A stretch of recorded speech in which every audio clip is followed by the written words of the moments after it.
मित्रों नमस्कार। मित्रों आज के वीडियो में हम ये जानेंगे कि वो कौन सी ऐसी शक्ति है या देवता हैं कि जो हमें हमारी मुसीबतों में साथ देते हैं। अगर वो देवता अगर हमारे स्ट्रांग हैं या हमारे बेनिफिट में हैं तो हमें जीवन में आने वाली सारी समस्याओं से मुक्ति मिलेगी और हमें जीवन में जब भी किसी सहायता की आवश्यकता होती है तो वो देवता हमें सहायता प्रदान करते हैं। वो हमारे जीवन रक्षक देवता होते हैं। जैसा कि हम सब मनुष्य जानते हैं कि हम लोग किसी ना किसी देवी देवता के आशीर्वाद स्वरूप इस दुनिया में आते हैं। आशीर्वाद स्वरूप क्या होता है? जब हमारा जन्म होता है तो जो हमारा सौर मंडल होता है उसमें जो हमारे 9 ग्रह होते हैं वो विचरण करते हैं। तो हमारे जन्म के समय उस समय किसी न किसी देवता की हमारे ऊपर शुभ दृष्टि होती है, किसी की अति शुभ दृष्टि होती है और किसी की अशुभ दृष्टि होती है। जो जिनकी शुभ दृष्टि होती है वो हमारे जीवन में हर समय हमारी रक्षा करते हैं, हमारी मदद करते हैं, हमारे जो बिगड़े काम होते हैं उसको बनवाने में हमारी मदद करते हैं। और जिनकी अशुभ दृष्टि होती है वो हमें हमारे अच्छे कामों से खींचते हैं। अगर उन अच्छे देवता को हम जानकर अगर उनकी उपासना या भजन पूजन करते हैं तो वो हमारे जो भी बिगड़े काम होते हैं, जो भी जब भी हम किसी शक्ति को अपने अंदर महसूस करते हैं और वो नहीं मिल पाती है तो उस देवता की हमें आराधना चाहिए। वो क्या होते हैं? हमारे इष्ट देवता, कि जिनके प्रभाव से हम इस दुनिया पे आए हैं और जिनका आशीर्वाद हमारे जीवन में हमेशा रहता है। इष्ट देवता निकालने के लिए बहुत सारी समस्याएं आती हैं कि हर व्यक्ति कंफ्यूजन रहता है हम अपने इष्ट देवता को कैसे जाने कि किनके फल स्वरूप आए हैं। तो आइए हम आपको आपके दिन वार के अनुसार आपके कौन से इष्ट है उससे आपका परिचय कराते हैं।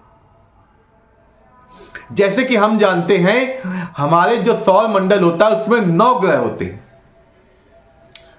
सूर्य, चंद्रमा, मंगल, बुध, गुरु, शुक्र, शनि और राहु केतु। लेकिन हमारे वार तो होते हैं 7। वो कैसे? ऐसा होता है जो हमने जो 9 ग्रह दिखाए हैं 9 में जो 7 होते हैं सूर्य, चंद्रमा, मंगल, बुध, गुरु, शुक्र, शनि, ये हमारे ग्रह हैं। और जो राहु केतु होते हैं वो क्या होते हैं? मंगल और शनि के छाया ग्रह होते हैं।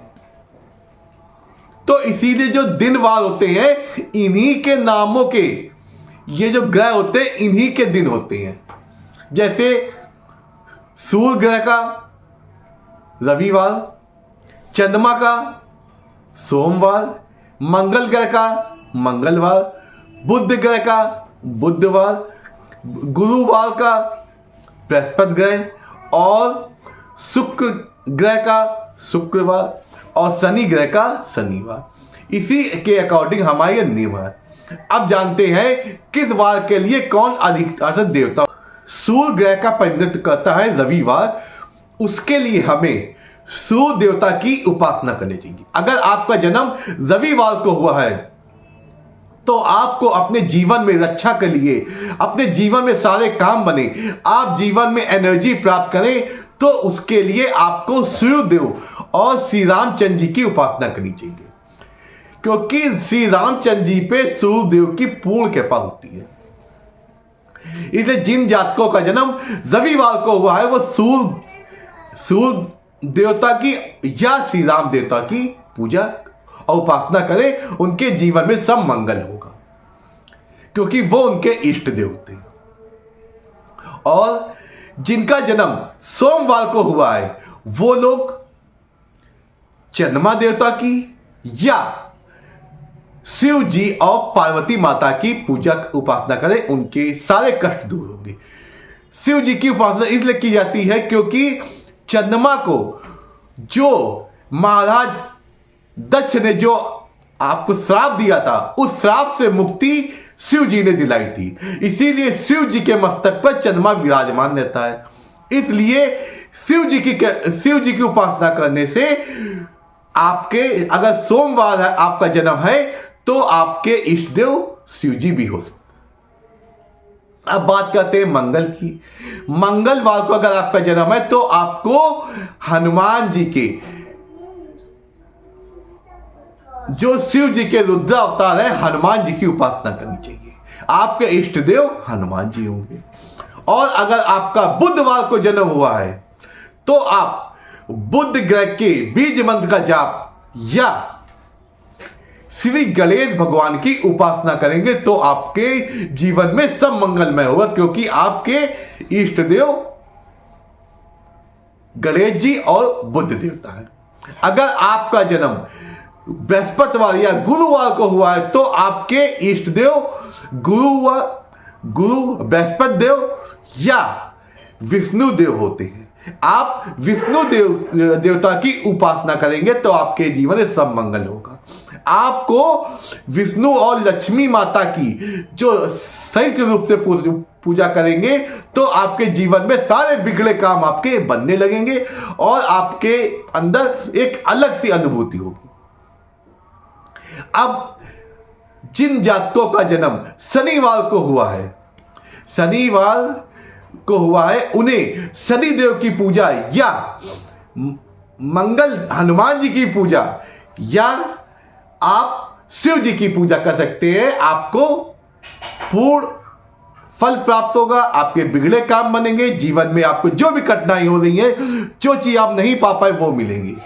लेकिन आपको इसमें कुछ बातों का याद रखना है। अगर आपका जन्म शनिवार को है तो आपको फ्रॉड नहीं करना है, झूठ नहीं बोलना है और आपको गलत कार्यों में लिप्त नहीं होना है, क्योंकि शनि देव न्याय के देवता होते हैं। ये जिन जातकों का जन्म होता है वो उनको इन सब चीज से दूर रहना चाहिए। अपने आप को सात्विक और सत्य वचन बोलना चाहिए, इससे उनके जीवन में कोई कठिनाई नहीं आती है और शनिदेव उनकी हमेशा रक्षा करते हैं। शनिदेव के गुरु शिव जी होते हैं, इसलिए अगर शिव जी की भी पूजा करते उपासना करते हैं तो शनि से राहत आपको मिलने लगती है, शनि के जो कष्ट होते हैं उनसे राहत मिलने लगती है। इस प्रकार हमने वार के अनुसार आपको आपके इष्ट देव का परिचय कराया है। इस प्रकार आप अपने इष्ट देव की भजन पूजन या उपासना करके अपने जीवन को उच्चतम बना सकते हैं। आपके जैसे कोई भी काम नहीं बन रहा है, आपके हमेशा काम बिगड़ते रहते हैं, जॉब की समस्या है या आपको धन की समस्या या आपके ऊपर कर्जा बहुत हो गया, तो अपने इष्ट को प्रसन्न करिए और अपने जीवन में एक अलग सी एनर्जी प्राप्त करिए, क्योंकि आपके इष्ट ही आपके हर समय रक्षा करते हैं और आपके जीवन में खुशी वही लाते हैं। इसलिए आज आप इस वीडियो के माध्यम से अपने इष्ट को जानिए और अपने जीवन को उन्नतिपूर्ण बनाइए। नमस्कार।